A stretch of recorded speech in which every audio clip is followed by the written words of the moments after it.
Well, there's time for a mirth moment or two. We're getting to the end of these mirth moments, and I don't know what you're going to do, but you have a new minister to break in.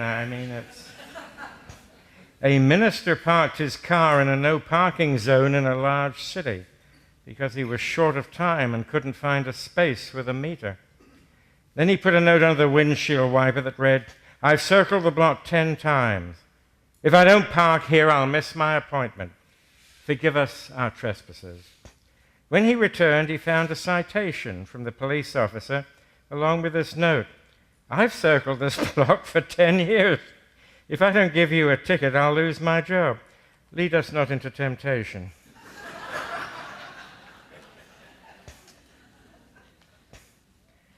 Here's one that's well, you'd have to know about this. While working for an organization that delivers lunches to elderly shut-ins, I used to take my 4-year-old daughter on my afternoon rounds. She was unfailingly intrigued by the various appliances of advancing age, canes, walkers, wheelchairs. One day I found her staring at a pair of false teeth soaking in a glass.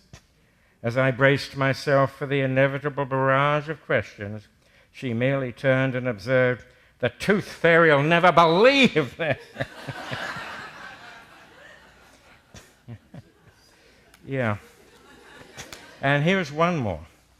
A little boy opened the big family Bible. He was fascinated as he fingered the old pages, and suddenly something fell out of the Bible. He picked up the object and looked at it. What he saw, of course, was an old leaf that had been pressed between the pages. That was a common custom. "Mama, look what I found," he called. "What have you got, dear?" With astonishment in the young boy's voice, he answered, "I think it's Adam's underpants." I know. Well, towards the end of one's tenure, things inevitably, I think, decline. Jesus is recorded as having said, "Whenever several of you are gathered together in my name, there shall I be in the midst of you."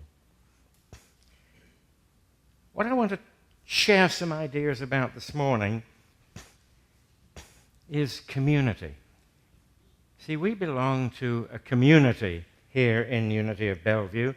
In an hour or so, we're going to have the annual meeting of our community. We're going to discuss its affairs, look at its progress, maybe anticipate its future.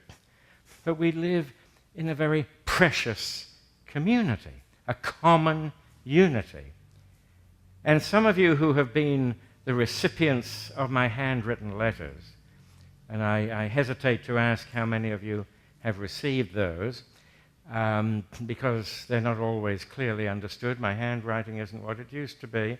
I had a call just a few months ago from a woman in a church. She said, "It's the first time the pastor ever wrote me a letter." She said, "This is wonderful." She said, "What did it say?" So, well, the thought is the thing. But any of you who have received letters from me will have noticed that I tend to refer to this place of ours, Unity of Bellevue, as a community. Don't call it a church or a center. I tend to call it a community because that's what I think it is. And community is one of the most precious assets we as creatures have. The ability to come together as a group in unity, to conduct our affairs, to interchange ideas, to visit with one another, to feel the strength that others give us. That's why community is hugely important. The first human beings knew this. They began to gather in communities. They began to establish communities. It was tribal back then. And it is true that some of those communities were hostile to the community over the hill or round the corner. They were very, very exclusive communities. But there are two types of community, really. There are exclusive communities, communities that form and keep other people out because they haven't met certain criteria, because, God forbid, racially, they may be unsatisfactory in some way. And there are also communities that are inclusive, that say, we are open to all. Everyone may join. We, I believe, are amongst the latter. At least, I hope we are. I have a feeling that if a little green person, 3 feet high, with 2 heads, came in, our ushers and greeters and ambassadors wouldn't bat an eyelid. Now, Jim may be kind of upset, because if the spacecraft is taking up too much space in the parking lot, that's another issue. But we are an inclusive community as opposed to an exclusive community. And Jesus, if you look at the tenor and tone and conduct of his ministry, was one of those extraordinary people who was comfortable with an inclusive community. He lived in a community that was fundamentally exclusive, that excluded those who didn't meet certain criteria. But he went out of his way on numerous recorded occasions in Scripture to point up the fact that anybody was welcome to join, even women. My God. Even Samaritans. I have to tell you that the Jews of Jesus' day didn't like Samaritans at all. They were considered second or third class individuals. And yet we have the story of the Good Samaritan. We have Jesus going to the well and actually talking with a woman who is a Samaritan. I mean, that's a double issue, a double taboo. He talks to a woman and he talks to a Samaritan. Everybody is welcome in his inclusive following. And the one thing that he castigates his fellow religionists for is their exclusivity, their growing reliance upon legal definitions of who may be admitted and who may be accepted. He's saying no. And that's why the statement, where 2 or 3 are gathered together in my name, I am in the midst of you, is so beautiful, because the I am is the God presence in Jesus. It's the God presence in every one of us. It is the spiritual power that draws us together, that shows us that we are all the same, and that we live and flourish in community, one with another, accepting, loving, embracing, discussing, sometimes arguing, and also growing together. If only this great lesson could be learned. I have a friend, well, I did have a friend, he's since vanished. I had a friend who used to say that he would make it mandatory for the government to insist that on one day of the year we all appear in the streets nude. Because he said then we'd have no doubt that we were all equal. Jesus saw that fundamental equality. And he was for that wonderful and beautiful inclusiveness that tells us we are all needed and wanted, that we all have contributions to make, that we can see the Spirit in one another. We used to have a statement in Unity, I don't know whether it's still available or not. We used to say, the Christ in me greets the Christ in you. Do some of you remember that? It's kind of beautiful, because it rises above all the human limiting circumstances. It's like, no, the Christ in me greets the Christ in you. We look beyond the limitations. We look beyond the frustrations. We look beyond the irritations that greet us every day when we're with people. And of course they're numerous, because we're we're in many ways individualistic creatures. That's one of the paradoxes of human nature. We're individuals, and yet we're creatures that need to be together, to interact with one another, to find our strength, our growing wisdom in company with one another. And one of the concerns that many psychologists and philosophers, if there are any left, say these days, one of the concerns that they utter is that in our world we're becoming increasingly fragmented, that we're not joining in community as much as we ought, sharing ideas not over the internet or by tweeting. That's great, but that's virtual. The actual interaction between people that tells us something. I'm going to quote Judy here. Wake up, Judy, I'm quoting you. I'm quoting you.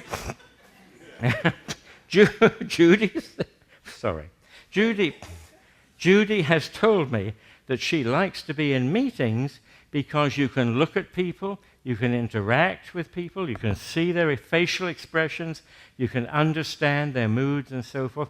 And that's what you get in community. I mean, you can email people, you can send them tweets, you can do all kinds of wonderful things, you can do anything you want. But seeing somebody in the flesh, lovely word that, isn't it? Carne, the flesh. All of it, or less of it, depending. But you can see somebody in the flesh. You can see their eyes.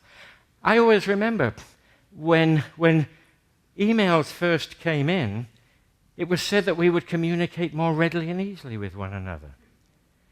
I mean, I used to pick up the phone, with that funny, thing made of Bakelite or plastic or whatever, pick it up and call someone. And if I had a difficulty or if I had an issue with someone, I could talk to them, maybe for 15 or 20 minutes, and I could hear the modulations of their voice. I mean, I couldn't see their faces, which would have been preferable, but I could hear their voices.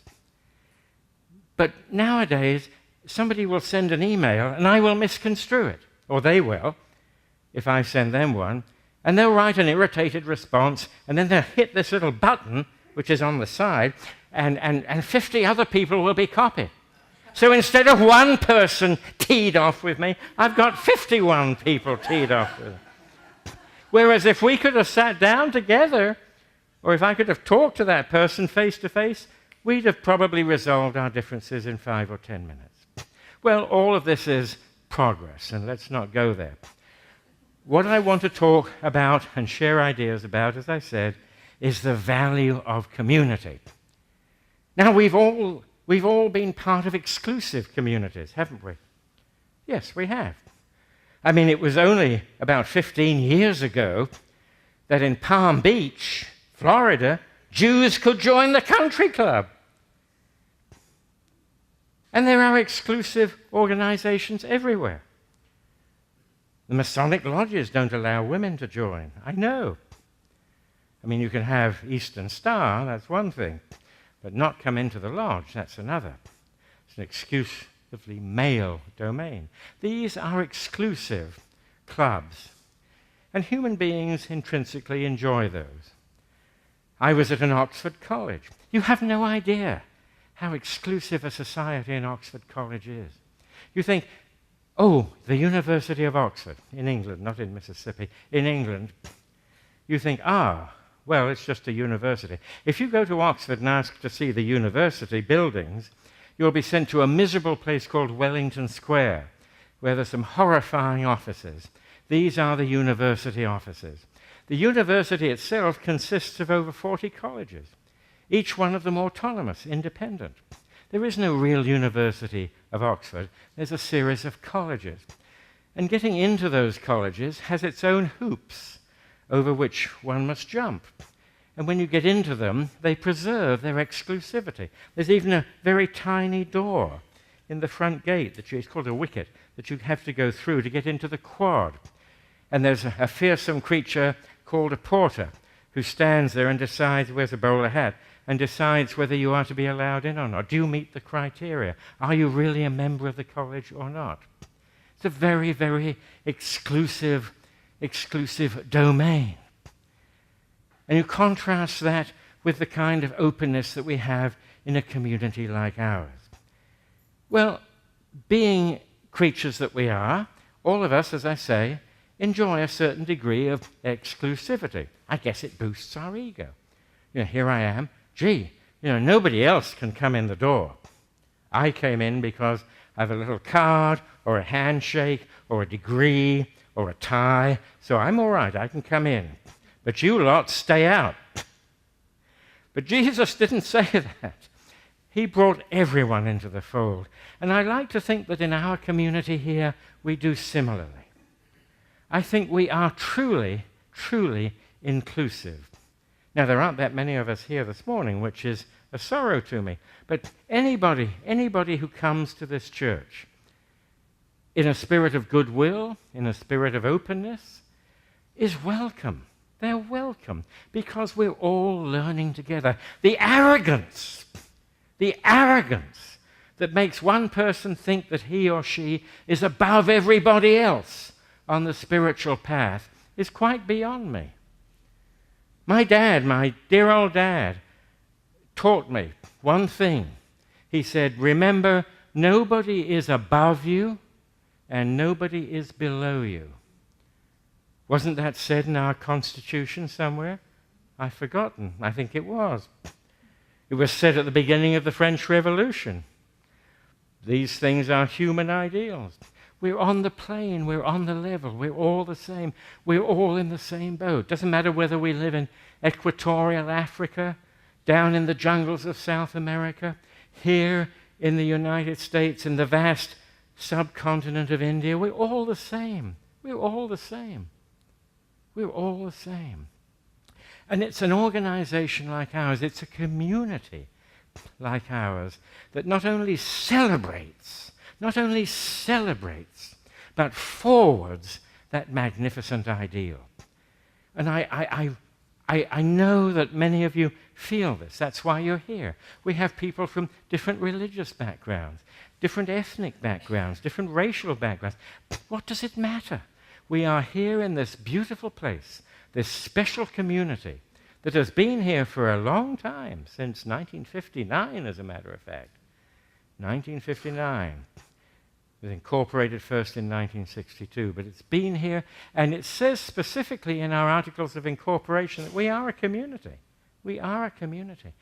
We are a community devised to further our spiritual understanding in the company of one another. In the company of one another.